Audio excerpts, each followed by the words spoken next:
और हमारे इस बेहद खास बुलेटिन में आपका स्वागत है। आप देखने जा रहे हैं सुपरफास्ट खबरों का सुपर अंदाज। 1 मिनट में आपके सामने होगी पूरी खबर, पूरे विश्लेषण के साथ दिन भर की सभी बड़ी खबरें फटाफट अंदाज में। सियासी गलियारों से लेकर क्राइम की दुनिया तक, हादसों से लेकर कोरोना तक, कोई खबर आज नहीं छूटेगी। तो आइए शुरू करते हैं नए तेवर नए कलेवर के साथ खबरों का धमाकेदार बुलेटिन।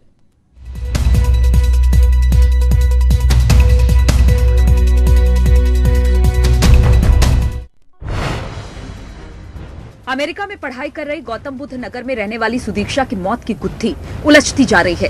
सुदीक्षा के परिजनों का आरोप है कि बुलेट सवार लड़कों ने छेड़खानी की, जिसकी वजह से बाइक का एक्सीडेंट हुआ और सुदीक्षा की मौके पर मौत हो गई।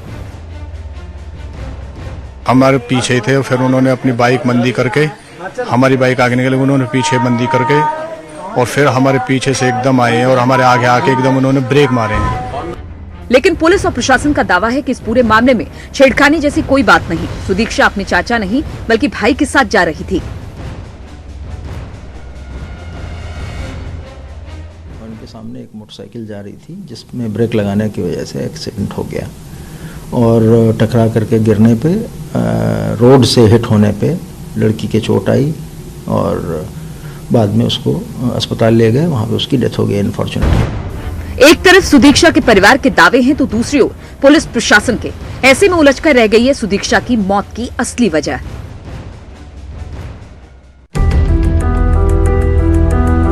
सुदीक्षा की मौत को लेकर सियासत गर्म हो गई है। कांग्रेस महासचिव प्रियंका गांधी ने ट्वीट कर उत्तर प्रदेश सरकार पर निशाना साधते हुए कहा कि बुलंदशहर की घटना उत्तर प्रदेश में कानून के डर के खात्मे और महिलाओं के लिए फैले असुरक्षा के माहौल को दिखाती है।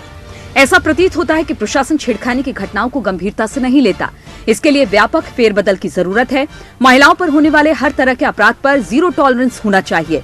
प्रियंका के ट्वीट के बाद कांग्रेसी नेताओं ने प्रदेश सरकार पर आरोपों की झड़ी लगा दी। देखिए, जिस तरीके से हुड़दंगियों ने कानून व्यवस्था को अपने हाथ में ले रखा है, बुलंदशहर की घटना उसका जीता जाता प्रमाण है। कहाँ है भाजपा सरकार का उत्तर प्रदेश में कानून का राज? कहां है भाजपा का बेटी पढ़ाओ बेटी बचाओ? सुदीक्षा की मौत का सच अब तक सामने नहीं आ पाया है, लेकिन मामला हाई प्रोफाइल है तो सियासत भी तेज हो गई है।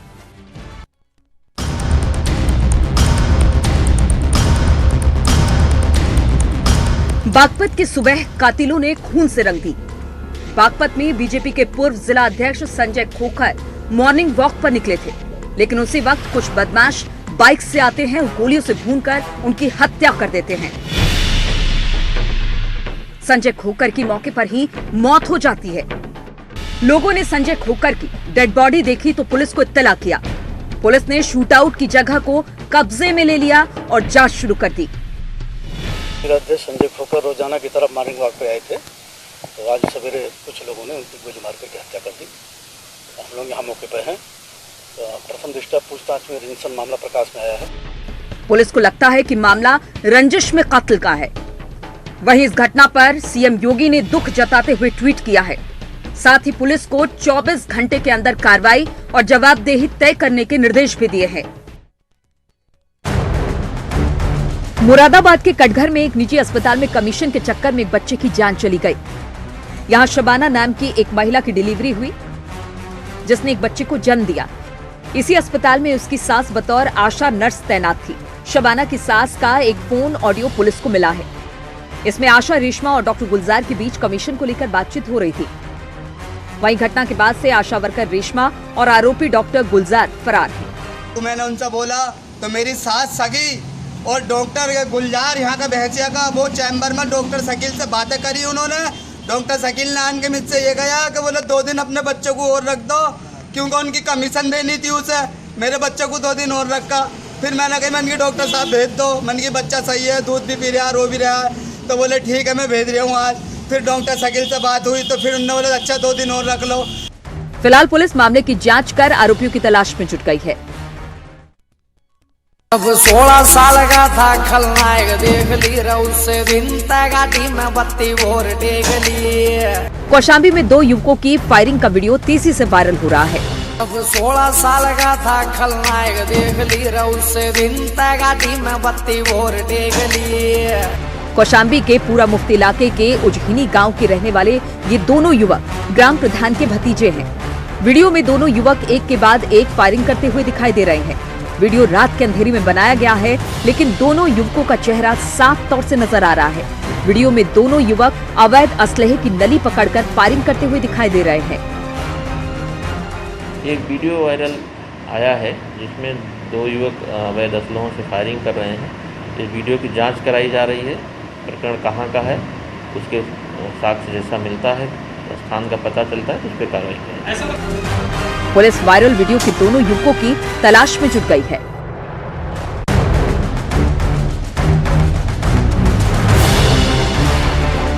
संत कबीर नगर जिले से झकझोर देने वाला एक वीडियो वायरल हुआ है।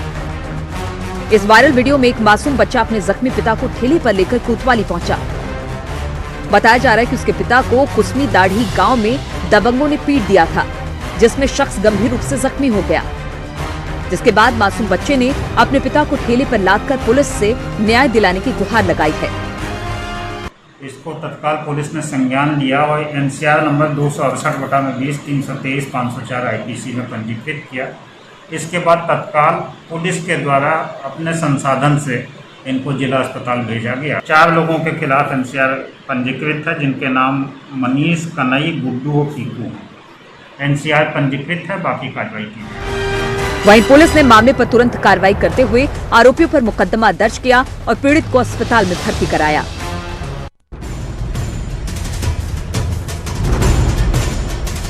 मऊ के बाहुबली विधायक मुख्तार अंसारी के गिरोह पर पुलिस लगातार शिकंजा कस रही है। पिछले 50 दिनों में अंसारी गैंग के लोगों की 16 करोड़ की संपत्ति जब्त की जा चुकी है। अब पुलिस ने कोयला माफिया उमेश सिंह और उसके भाई राजन सिंह की 6.5 करोड़ की संपत्ति जब्त कर ली है, जिससे माफिया गिरोह में हड़कंप मच गया। पुलिस के मुताबिक कार्रवाई आगे भी जारी रहेगी। मऊ में मुख्तार अंसारी गिरोह IS 191 के अत्यंत नजदीकी और कोयला माफिया त्रिदेव कंपनियों के मालिक उमेश सिंह के विरुद्ध आज गैंगस्टर एक्ट में 14(1) गैंगस्टर एक्ट के तहत कार्रवाई की गई है। प्रदेश में अपराधियों के खिलाफ पुलिस की ताबड़तोड़ कार्रवाई जारी है। रविवार को लखनऊ में मुख्तार का शूटर राकेश पांडे भी एनकाउंटर में मारा गया था। पुलिस अपराधियों के नेटवर्क खत्म करने में जुटी है। माना जा रहा है कि आने वाले दिनों में मुख्तार गैंग की मुश्किलें और बढ़ सकती हैं। हल्द्वानी की गौला नदी की उफनती हुई लहरों में गाय फंस गई। नदी की धार इतनी तेज थी कि वो अपने साथ कुछ भी बहा सकती थी। इस गाय के लिए कुछ पुलिस वाले मसीहा बनकर आए। 2 पुलिस वाले तैरकर दूसरे छोर पर फंसी गाय तक पहुंचे। उसे एक रस्सी से बांधा, फिर दूसरे छोर पर खड़े पुलिस कर्मियों ने उसे खींचना शुरू किया। लेकिन इस दौरान एक बार तो गाय नदी की तेज धार में फंस गई और लगा कि वो डूबने लगी है। लेकिन दूसरी छोर पर पुलिस वालों ने मुस्तैदी दिखाई और तुरंत पानी में कूद पड़े। फिर उन्होंने गाय को सहारा दिया। पुलिस के जवानों ने तैरकर गाय को सहारा दिया। फिर दूसरे छोर पर खड़े पुलिस वालों ने गाय को खींचकर उफनती लहरों से बचा लिया।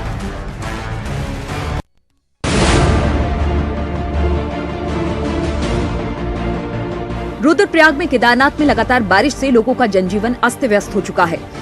बारिश का आलम यह है कि यहाँ तमाम घर तेज बारिश की भेंट चढ़ चुके हैं। देर रात हुई तेज बारिश से गुप्तकाशी के पास लमगोड़ी में एक 4 मंजिला मकान का आधा हिस्सा गिर गया। तस्वीरें बेहद डरा देने वाली हैं। यहाँ रह रहे लोग अपने घरों को छोड़कर दूसरी जगह शिफ्ट हो रहे हैं। वहीं मकान का मलबा गिरने से आसपास के मकानों को भी नुकसान हुआ है। कालीमठ घाटी के कोटमा गांव में एक पहाड़ी का हिस्सा गिरा, जिसका मलबा दुकान में भर गया। दुकान में रखा सारा सामान खराब हो गया। लगभग मेरे दुकान के ऊपर से चट्टान टूट करके फ्लड आ गया है। यही दुकान मेरा एक जीवन यापन का सहारा है, जिसमें मेरे 5-6 लाख का नुकसान हो चुका है। मलबे और पत्थरों से रास्ते खराब हो गए हैं, जिससे आने जाने में काफी परेशानियों का सामना करना पड़ रहा है।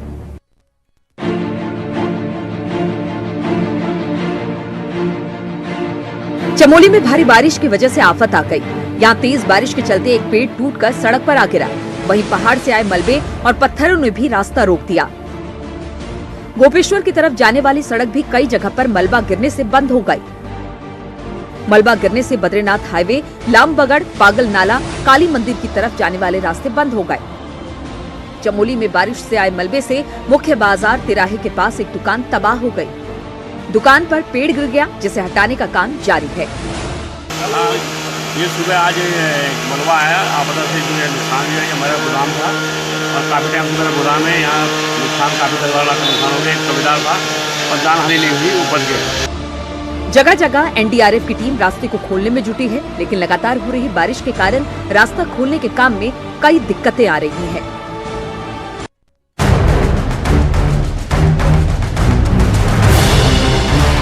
राष्ट्रीय राजमार्ग से लगी दुगड्डा की पहाड़ियों पर बादल फटने और भारी स्खलन से एनएच के हालात खस्ता हाल हैं। रास्तों पर मलबा आ गया, रास्ते पूरी तरह से डेंजर जोन बन चुके हैं, जिससे यात्री जान जोखिम में डालकर आने जाने के लिए मजबूर हैं। एनएच किनारे पहाड़ी पर हुए भूस्खलन से आए दिन नेशनल हाईवे बंद हो जाता है, वहीं यात्रियों पर खतरा बना रहता है।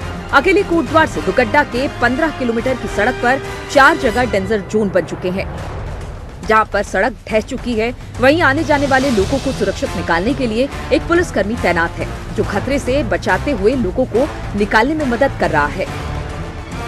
एनएच में केवल बरसात में हमारा एक रपटा जो है पानी आ जाता है, उसमें हमारे द्वारा 24 घंटे के लिए एक मशीन डिप्लॉयड वहीं पे किया गया और एक चूना धारा में हमारी रिटर्निंग वॉल निकल गई है, लेकिन उसको भी हमने बनाने का काम दे दिया। सहारनपुर में लगातार हो रही बारिश से कच्चे घरों में रहने वाले लोगों को अब चिंता सताने लगी है। सहारनपुर के सरसावा के पहलवानपुर में तेज बारिश से कच्चा मकान गिर गया, जिससे मकान में सो रहे 3 बच्चे मलबे के नीचे दब गए। घटना के बाद गांव के लोगों ने तुरंत ही तीनों बच्चों को निकाल लिया। इसमें से 2 बच्चों की हालत गंभीर है, जबकि एक बच्चा खतरे से बाहर है। दोनों बच्चों को तुरंत जिला अस्पताल में भर्ती करा दिया गया है, जहां दोनों का इलाज जारी है। परिजनों का आरोप है कि ग्राम प्रधान और ग्राम सचिव की लापरवाही के चलते उन्हें पीएम आवास नहीं मिला। अगर आज उनके पास पक्का मकान होता तो शायद ये हादसा नहीं होता। भैया अब तक तो यहाँ हाल खराब ही है, सहारनपुर पहुँच गए जो बच्चे दबे थे। जो तो क्या पुलिस व्यवस्था दी थी, किसी ने पुलिस को सूचना दी गई? आपकी बाद में आई थी, उस टाइम तो काम हो लिया था, बच्चे पहुँच गए। वहीं गांव में कच्चे मकानों में रह रहे लोगों को अपने घरों की चिंता सता रही है कि कहीं बारिश और तेज हुई तो उसके साथ कोई अनहोनी ना हो जाए।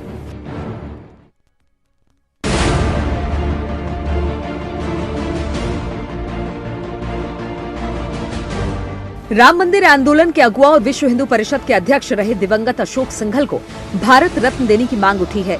गायत्री चैरिटेबल ट्रस्ट के अध्यक्ष स्वामी परमहंस स्वामी प्रभाकर महाराज के बाद अब संतों की सर्वोच्च संस्था अखिल भारतीय अखाड़ा परिषद ने भी अशोक सिंघल को भारत रत्न देने की मांग की है। अखाड़ा परिषद के अध्यक्ष महंत नरेंद्र गिरी ने कहा, जैसे गांधी जी को राष्ट्रपिता की उपाधि दी गई, वैसे ही अशोक सिंघल को भी उपाधि दी जानी चाहिए।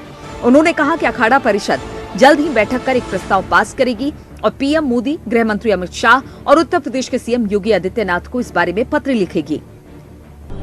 कि जिस तरह से राष्ट्रपिता महात्मा गांधी को हम लोग राष्ट्रपिता कहते हैं, उसी के सामान को ऐसा पद निकाला जाए जो आदरणीय अशोक सिंघल को दिया जाए। आपको बता दें कि डिप्टी सीएम केशव मौर्य भी अशोक सिंघल को भारत रत्न देने की मांग कर चुके हैं। मशहूर शायर राहत इंदौरी का आज दिल का दौरा पड़ने से निधन हो गया। कल देर रात इंदौर में उन्हें अस्पताल में भर्ती कराया गया था। कोरोना के लक्षण दिखने के बाद वो कोरोना पॉजिटिव पाए गए थे। कोरोना के लक्षण के बाद उन्होंने अपना कोरोना का टेस्ट करवाया, जिसमें वो कोरोना पॉजिटिव पाए गए, जिसके बाद उन्हें इंदौर के अरबिंदो हॉस्पिटल में भर्ती कराया गया। हालांकि कल राहत इंदौरी के बेटे ने ट्वीट कर जानकारी दी थी कि वो ठीक है, लेकिन आज उनकी मौत ने सबको झकझोर दिया। अपने लास्ट ट्वीट में उन्होंने कहा था कि आप मेरे लिए दुआ करें कि मैं इस बीमारी को मात दे सकूं। हम आपको बता दें, राहत इंदौरी बेहद मशहूर शायर थे। उन्होंने बॉलीवुड के लिए भी बेहतरीन गाने लिखे। 70 साल की उम्र में उनका निधन हुआ है। हालांकि जब उन्हें कोरोना पॉजिटिव पाया गया तो डॉक्टरों ने उन्हें उनकी उम्र को देखते हुए तुरंत अस्पताल में भर्ती होने की सलाह दी, लेकिन शायद उन्हीं को कुछ और ही मंजूर था। ये सर नहीं है मियां, दर्द सर मिला है मुझे। जन्माष्टमी के मौके पर गोरखपुर में एक कार्यक्रम में शामिल हुए मुख्यमंत्री योगी आदित्यनाथ ने प्रदेशवासियों को जन्माष्टमी की शुभकामनाएं दी। उन्होंने कहा, देश और दुनिया बड़े संकट का सामना कर रही है। पीएम मोदी ने वक्त रहते लॉकडाउन का फैसला किया। इसी वजह से देश में कोरोना से होने वाले मौतों के आंकड़े को बेकाबू होने से रोका जा सका। भारत के अंदर आदरणीय प्रधानमंत्री श्री नरेंद्र मोदी जी के समय से लिए गए निर्णय हम देश और दुनिया के किसी भी अन्य देश की तुलना में बेहतर स्थिति में हैं। सीएम योगी ने कहा, प्रदेश सरकार कोरोना काल के दौरान लोगों की मदद में जुटी है और कोई भी राहत से वंचित नहीं होगा। बाढ़ की इस त्रासदी से आप सबको जूझना पड़ रहा है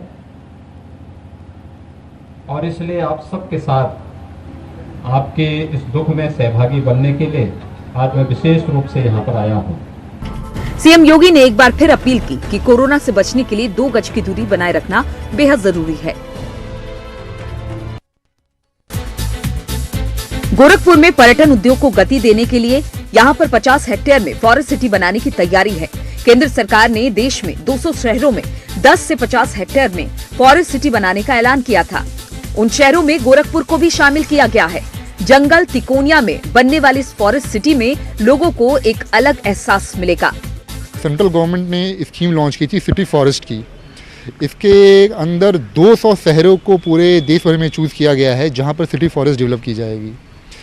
फॉर्चुनेटली गोरखपुर भी उन 200 शहरों में एक है जहां पर सिटी फॉरेस्ट एस्टैब्लिश करना है। Cycle track, open gym, running track के साथ जंगल की खूबसूरती देखने को मिलेगी। कुशीनगर और नेपाल जाने वाले पर्यटकों को गोरखपुर में घूमने के लिए एक और स्थान मिलेगा। साथ ही उन्हें शहर से दूर एक शांत स्थान पर एक अलग अनुभव मिलेगा।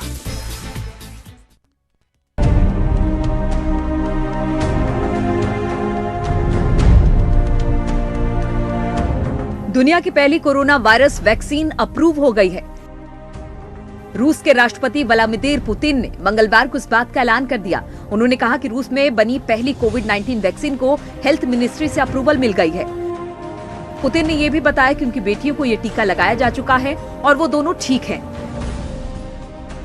रूस के राष्ट्रपति ने कहा कि इस सुबह दुनिया में पहली बार नए कोरोना वायरस के खिलाफ वैक्सीन रजिस्टर्ड हुई। पुतिन ने उन सभी को धन्यवाद किया जिन्होंने इस वैक्सीन पर काम किया। फिलहाल इस वैक्सीन के लिमिटेड डोज ही तैयार की गई है। रेगुलेटरी अप्रूवल मिल चुका है तो अब इस वैक्सीन का इंडस्ट्रियल प्रोडक्शन सितंबर से शुरू हो सकता है। रूस ने कहा कि वो अक्टूबर से देश में टीका लगाने की शुरुआत कर सकती है। Bureau report, news 18। देहरादून के मंदिरों में भी जन्माष्टमी को लेकर तैयारी तेज है। लोगों का कहना है कि इस बार कोरोना के चलते जन्माष्टमी पर पहले जैसी रौनक नहीं है। देश भर में गृहस्थ जीवन से जुड़े हुए लोग कृष्ण जन्माष्टमी का पर्व आज मना रहे हैं और इसको लेकर मंदिरों में सजावट का काम चल रहा है। हालांकि भजन कीर्तन नहीं मनाए जा रहे हैं। राजधानी देहरादून की अगर हम बात करें तो यहाँ पर भी मंदिर को सजाने का काम किया जा रहा है। नंदोत्सव की तैयारियां जोर शोर से चल रही हैं, लेकिन इस बार कोरोना के चलते जश्न थोड़ा फीका रहेगा। हर बार से तो बहुत ज्यादा फीकी है और पिछले 4 महीने से जैसे कोरोना महामारी के चलते सभी मंदिर इत्यादि बंद रहे हैं और शासन प्रशासन की व्यवस्था है कि भाई भीड़ इकट्ठी ना की जाए। भले ही लोग मंदिरों में नहीं जा पा रहे हैं, भले ही रौनक पहले जैसी नहीं है, लेकिन लोगों के उत्साह में कोई कमी नहीं आई है। कृष्ण जन्म से पहले कान्हा की भक्ति में काशी डूब गई है। लड़कियां गोपियां बनकर भक्ति गानों पर थिरक रही हैं। वाराणसी में भी कुछ ऐसा ही माहौल देखने को मिला, जहां भजन कीर्तन के साथ साथ नाच गाकर लोग कान्हा की भक्ति में लीन दिखे।